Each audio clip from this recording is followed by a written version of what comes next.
Oh, your first experience with East-West Center was in 1960 when you were on the British Council. That's correct. Could you talk just a little bit about that? Yeah, when I was in Rangoon, I was suddenly asked, I can't remember how, by telephone or through somebody, I don't know who it was, we would like you to join this meeting from a group from a place called the East-West Center, and it's a planning meeting. And this group is going from around different countries, finding out whether the East-West Center would be interesting for them, whether they would be able to send people, what programs there were at this East-West Center that might be of interest to people and so on. So I was on that meeting. You said it was Baron Goto. Sunday, November 20th, Right. 1960. That would be it. Very specific. And you said Baron Goto was there, and you mentioned Thomas Ing. It's 2A. Yeah, there were 5 of them, I think, 5 or 6 of them. Now, I'm not sure that they were all there. Baron Goto, of course, became a kind of advisor to the Cultural Learning Institute. And in fact, I went to a meeting of the South Pacific Commission with Goto. He's a nice man, a good man. Famous for introducing coffee to Maui or something like that. When he used to be. Something like that. Hilo, I think, yeah. Yeah, Hilo, yeah. Oh, I've been hearing stories about him, traveling with him. Yeah. And He used to address Greg Trifonovich always as Trifonovich. He sort of, he was like a son to him, I think. Trifonovich, go and get me. I think he liked saying it. Yeah, he did. Thomas Ing, I think Ing, I-G-E. Yeah. John Stalker. William Wachter and Dick Kenneth Lau. Okay. Cool. Okay, we hadn't mentioned that, and that's really unusual to have been in on a meeting at the very beginning of EWC. I don't know what I contributed. I can't remember what we talked about. But except you remembered it. Yeah, I remembered it. Okay. Well, is there anything else about the East-West Center experience that you wanted to bring up? Because then I was going to ask you just kind of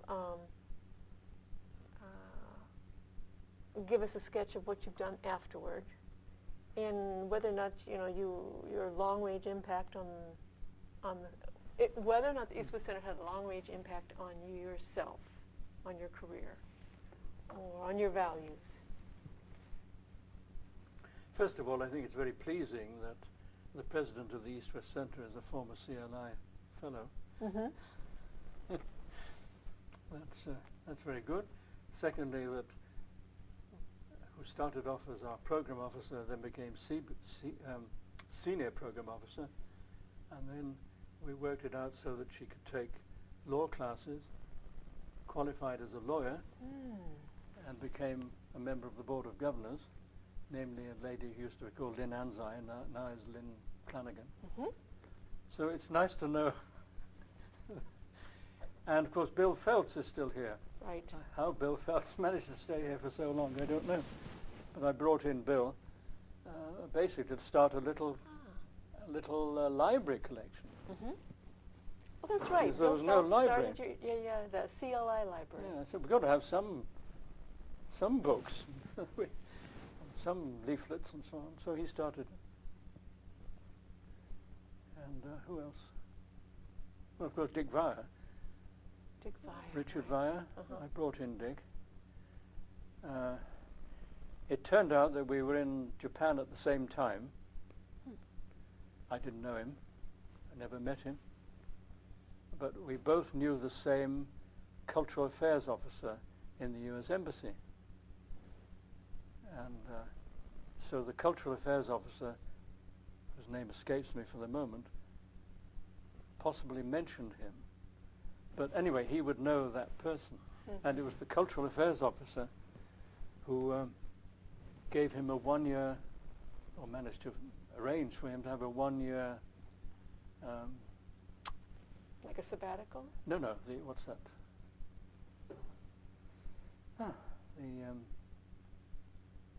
Fulbright. a one-year Fulbright.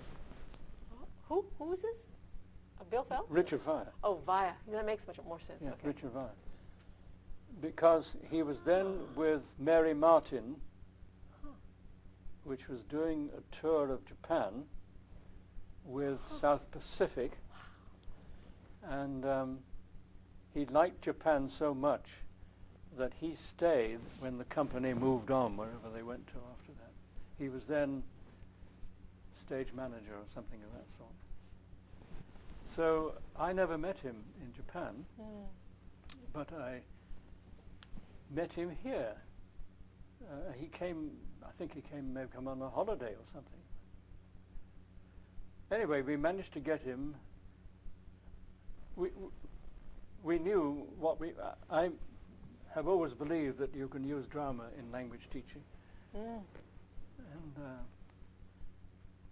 he thought the same thing. So we immediately, because I did a lot of drama, a lot of plays, a lot of acting, a lot of production, a lot of broadcasting and so on. So we clicked very easily. And then, I think it was Mark Lester, Dr. Mark Lester, who may have suggested it, I'm not sure. Why don't we get, or may have been Larry Smith, somebody. So why don't we get Dick to write a book? And Dick had never written anything, really. Write a book, all right. Just put down what you think about using drama as a mode of teaching. Put it down, and we'll help you. So Mark Lester, I think, helped Dick quite a lot. And Dick eventually produced this book called English in 3 Acts. Oh, yes, I remember that. Which became a bestseller, at least in Hawaii. Incidentally, we did a lot of publishing. We have a very long list of publications, which I've put all together in another document. There's an East-West Center. Huge. East-West Center's, pardon me, press at the time, right? We had our own press here? Or this? No, UH. Oh, it was UH? Okay. We got them, well, we published outside Okay. with Macmillan and other publishers, but also with UH. Okay. In fact, our first book was about Aboriginals in Australia, and it was written by a fellow who came here. We got him to write this. I can't remember the name of it now, but anyway. So you have a long list of We have a very long publications. list. Quite a number of out of print, because I telephoned a few months ago to UH to order a book, and they said, we don't have it. I said, well, you used to have it, I know. No, we don't have it now. So a lot of them are out of print. But some of them quite significant, I think. Yeah. Good to know. Children of the Dispossessed, by the way, is the name of the first book. Children of the Dispossessed. That's familiar. Okay. Anyway, Dick produced the book, became a bestseller, and it's still a very, very useful document to have. Sorry, I diverted you. No. Oh, no, that's wonderful to hear about other people. Yeah. It is. Can you tell us what you've been doing since you left? Or how it was that you left? I left, and a lot of other people left, like the president and the vice president. Kleingens and, was it Brownell still? Kleingens. Brownell actually, I don't really want to put this down, but Jack came to me one day and said, I'm no longer going to be the vice president for academic affairs. I'd like to come and work with you in CLI. So I said, fine, do come. And he came. He worked on a project. What did we call him? I suppose we called him a research associate. Yeah. And it went very well indeed. He worked with Greg Trifonovich's sister-in-law, Kathy something, Okay. Dr. Kathy. That went very well until finally he left and became the president of a university in California. Huh. I'd forgotten that. So he did very well. Pardon me. Yeah. And, So you were leaving about the same time that Kleingens was leaving? Kleingens he had sort of left. He had given up being the president, and they gave him a desk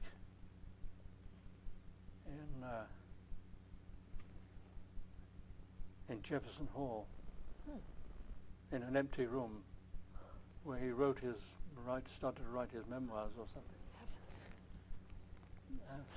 Almost as if he'd murdered somebody. Yes.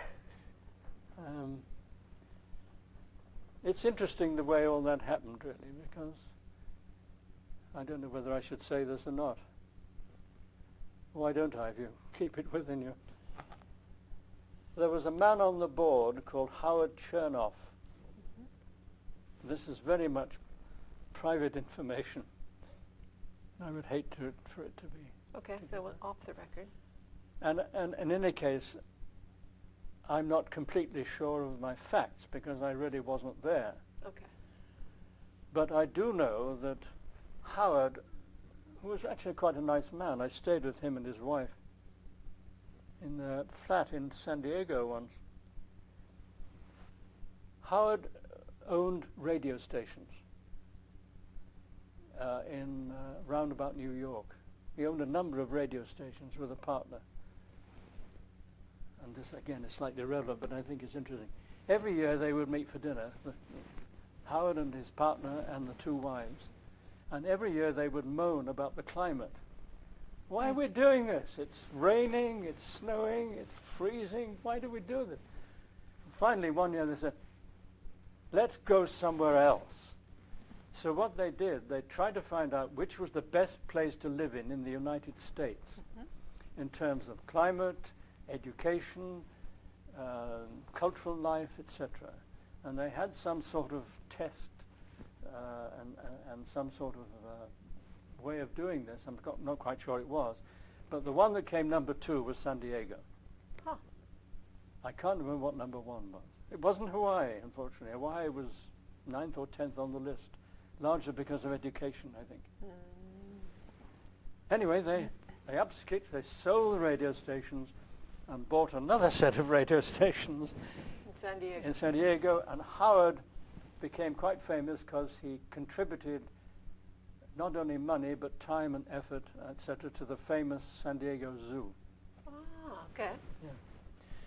But apart from all that, he was in USIS, USIA. They're both gone now, haven't they? Mm-hmm.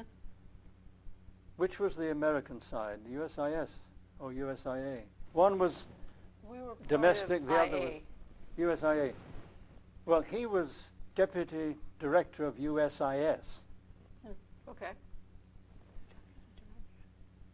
And at that time, there was a unit within the State Department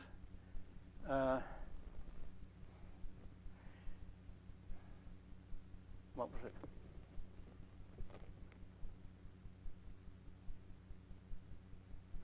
It was a unit within the State Department, I'll think of the name in a moment, which operated on the assumption that America could teach other people things, but other people should be able to teach America things. In other words, it's a two-way, it should be a two-way flow. It was called CU, the Bureau of Cultural and Educational Affairs, within the State Department, now abolished. Whereas USIS, quite reasonably, was one way. We must tell people about the United States. We represent the United States. We are the United States. And so on. So Howard was the number 2 in that organization. Now again, this is all out of my head, so it has to be taken with several pinches of salt. This is how I saw it. Howard expected the East-West Center. After all, it was a federally funded institution. It had been set up by the U.S. Congress. And despite whatever the description is, it should be to train Asians about America, to teach people from Asia about the United States. That's what it should be doing. Whereas it's not. It's all this mutuality business. It's true. So this was a frustrated man. Well, he wasn't frustrated, and he came here as a fellow. Oh, okay. He came as a fellow. We got on very well because he was interested in cultural learning and so on, and we got on. We have some wonderful stories to tell because he was ambassador for the United States Pavilion at Expo 70. Wow. He did it all, and for the first time anywhere, they had a geodesic dome. And it was a wonderful pavilion, but he was responsible for that and many other things. So anyway, he came here as a fellow and everything seemed to go perfectly well. Then he was appointed to the Board of Governors. I need to double check that, but I think pretty certainly he was. Okay.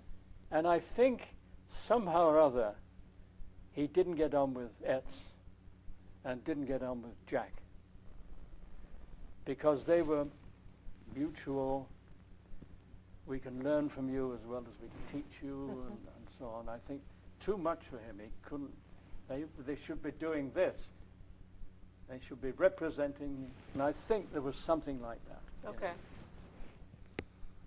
Okay. He was a very powerful man. And one day I was sitting in my office just over there, and I got a phone call. Verner? Yes. This is Howard. Yes. Is it true you've taken on Jack Brownell into your institute? I said, yes. Why? I said, well, he blah, blah, blah, blah, blah, blah. Right. Huh. So that was a count against me, that was for sure. Yes. So, Oh, hard man to work with. yeah, well, he had his point of view. Definitely.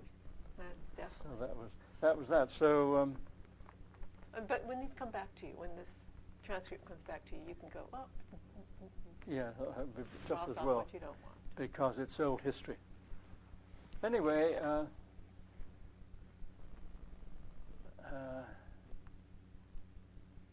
I was also there was a financial problem in the centre, which probably had been since. In the 70s. But that particular time, there was a big financial problem. And I had on my staff at least 3 or 4 people who were drawing the top salaries, full professor level. John Walsh, Guy Amirthanagam,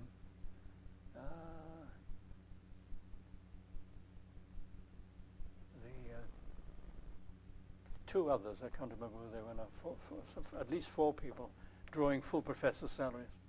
And there was mine. So I think the decision was made, cut them all out. Ah.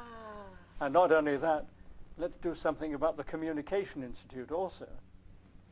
So in the end, what happened, I was taken out for lunch by Lee J. Cho, who was acting something or other at the time. I think he was acting I think he was acting president. Acting president. And that was that, so I had to leave. And so I left. Huh. And a number of other people left also. Probably 6 or 7 people left. CLI. CLI. Few remained. Bill Feltz remained.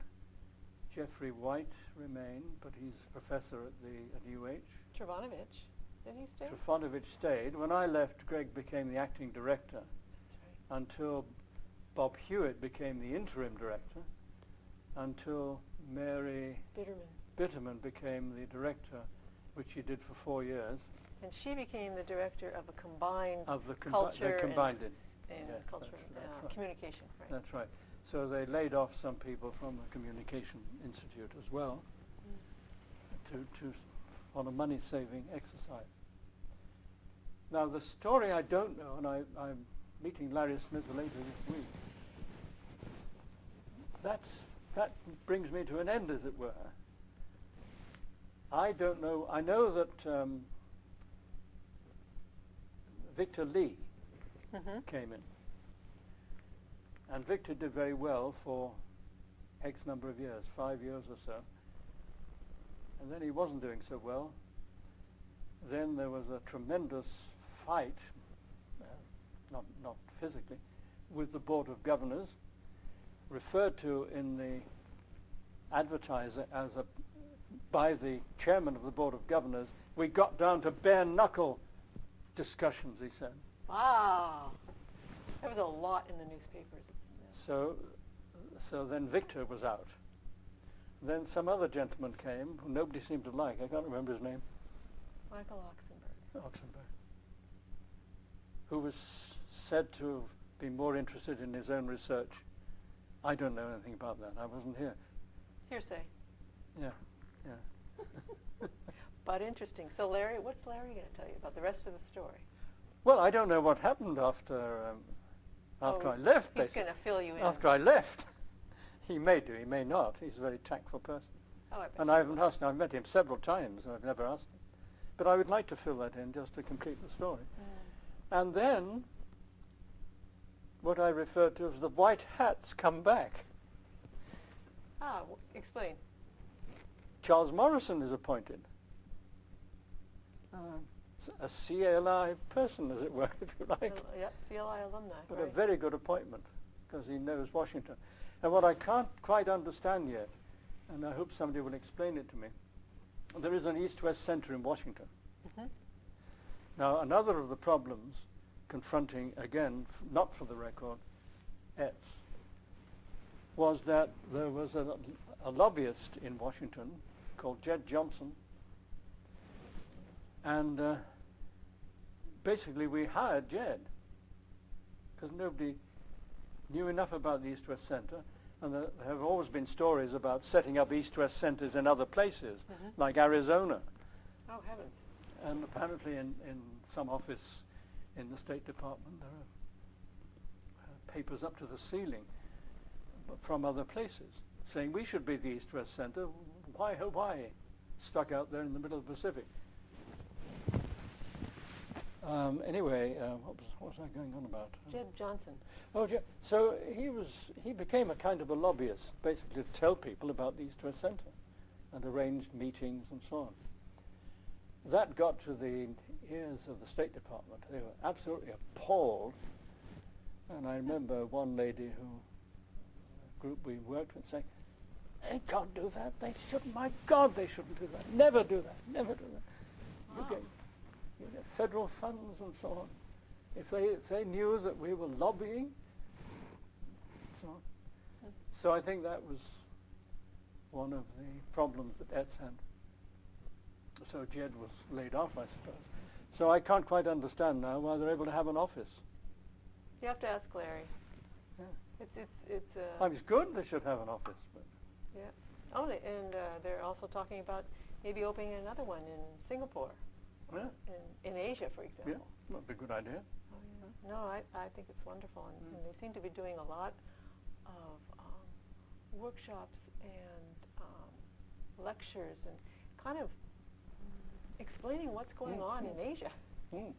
So it's good for everybody. Okay, tell us what happened after you left. After I left, I went Say to 81. I went to Saudi Arabia for 2 years. Oh. I went to Jeddah as the head of language training for an airline, the Saudi Airlines, Saudi Arabian Airlines. And that was an experience I wouldn't have missed. Good time to go there. Yeah, I wouldn't have missed. I had some very interesting experiences when I was there. And after that? After that, it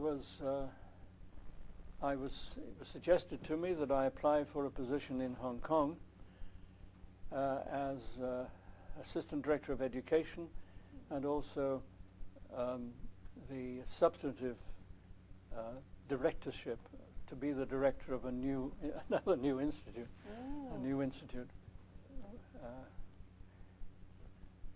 which was being set up to train teachers of English and teachers of Chinese. Institute of Language and Education. The Institute of Language and Education, set up by the Hong Kong government, which I did. And to answer your earlier question, that was where the East-West Center experience came in very useful because there were 4 colleges of education in Hong Kong, They'd been established at various times over the years, and there was no Institute of Language and Education. They established the Institute of Language and Education because it was thought by the government that something needed to be done about English and Chinese, and in particular training teachers. There weren't enough trained teachers of English, there weren't enough trained teachers of Chinese. And so an institute should be set up, and it went through all the usual government procedures, through the legislative council, etc., etc., and there was a big paper produced of which I have a copy. So that was set up, and I was the first director of it. Now, where the East-West Centre experience came in handy was that our mission was research, education, and training. Okay. The 4 colleges had no tradition of research at all, except by a few individuals. They felt their job was to train teachers who, what is this research? We don't know anything about it. They had no research experience whatsoever. So I immediately started a research program at this new institute, as well as the training and as well as the research training and education. And we had teachers in batches for 4 or 5 months at a time. And we would keep in touch with them afterwards. I also landed 2 or 3 other jobs in the Department of Education as well. But simultaneously? Simultaneously. So Wow. as Assistant Director of Education, so I had to go to these various meetings. You said something about a mandatory age of retirement? Was that in Hong Kong? It was 60, Okay. but they renewed me until I was 66. Well, that's showing that they needed you. Well, at that time, yeah. Unfortunately, 2 years after I left, it was demolished. Because they wanted to establish an IED, an Institute of Education. So they would do that by taking the 4 colleges and what we call the ILE, and they would be the beginning of this new Institute of Education. And so they built a magnificent campus, magnificent buildings, with theatres and goodness knows what else. I mean, splendid arrangement. And it's now called the IED. The IED. So it's now put its hat into the ring to become a university, and eventually, within a couple of years, it will be another university, I think. Amazing. Yeah. So that's what happened there. But I was glad not to be there when it was closed down, because I might have said things that I would have regretted later. Good thing. Okay, so now, what are you doing now? Well, then I did various things after that. I wrote a number of textbooks, which did extremely well. Unfortunately, the royalties are beginning to diminish now, but they did very well indeed. Wrote a whole course, actually. I then started to do something for an organisation called Trinity College London. So I began to run their operation in Hong Kong. Trinity College London, well, I don't know whether you want to hear about that, but I know Trinity College in Dublin. Dublin. Well, Trinity College London began as a music conservatoire. Okay. It was called the Trinity College of Music, and still is. Part of it, half of it, is still Trinity College of Music, which has magnificent premises in a former castle in Greenwich, in near London. They have this wonderful building which used to be occupied by kings. Trinity College of Music, And then Trinity College London, which offers examinations in spoken English, in the teaching of English, etc., etc., etc., etc. They have a big portfolio. And they work in about 54 countries. Yeah. And they offer diplomas. They have an associate, they have the associate diploma, the ATCL, Associate of Trinity College London, and they have the licentiate diploma, Licentiate of Trinity College London, the LTCL. And then if you have the time and the interest, you can go on to a fellowship. But the LTCL is a teaching qualification. So when I was on leave, when I worked in Singapore, in 1955, I went on one of these long leaves, and I did the diploma for Trinity College London. I did their diploma in the 6 months that I was there, so I'm a licentiate of the Trinity College London. And then I also did one for Trinity College of Music, so I'm a licentiate. No, I'm sorry, I've got it wrong. I did the LTCL. No, I didn't, did I? I did 2 diplomas. One for Trinity College London, and the other for whatever the other is for. It's down there. It should be down there somewhere. Anyway, I did 2 of these diplomas. Did I? I don't think so. Oh, here we are, yes. Really? The Royal College of Music, that's right. Licentiate of the Royal College of Music and Licentiate of the Guildhall School of Music and Drama. That's Okay. right. Yeah, Oh, that's you right. did. I did those First 2. page. Yeah. Thank you very much. And Trinity does that. But you also say you're managing director of a publishing house. Well, so I did that with Trinity until 2 years ago, and finally gave it up. Meanwhile, my wife, who was a professor at, first of all, Lagos, and then University of Lagos, and then University of Hong Kong, and then finally she went to University of Auckland, and then came back to Hong Kong, became professor at Baptist University of Hong Kong. Of Hong Kong. Wow. She retired about 3 years ago now, and since we're both fond of books, books everywhere, somehow or other, well, we wrote books. That was the start. And this is another long story. Oh, that's okay. Another time. You're right. I think that would be better. It's another long story. Anyway, we're publishers. You're publishers. Oh, good. So We are publishers. You're kind of the managing director of her publishing house? Right. Oh, that's wonderful. That's really a name more than she does all the work. Oh, that's okay. Was that her I saw earlier walking Yeah, up with yeah. you? Wonderful. She's Gillian. we've published about 20 books so far. We've got another 5 or 6 books we're publishing in November. So it's doing very well. Excellent. Where's your press? We are the press. Proverse, it's called. Prose and Verse. Proverse. Oh, I like it. And we started with Literary Prize. So we had the first prize last year. We were awarded, we split it actually. One went to a lady in New Zealand and one went to a lady in Hong Kong. And we're about to receive, well, we've just received entries for the 2010-11 prize. Wonderful. And it's unusual in that it's for unpublished work, whereas the Booker, for example, is published. The publishers send them in. It's really a big racket in a way.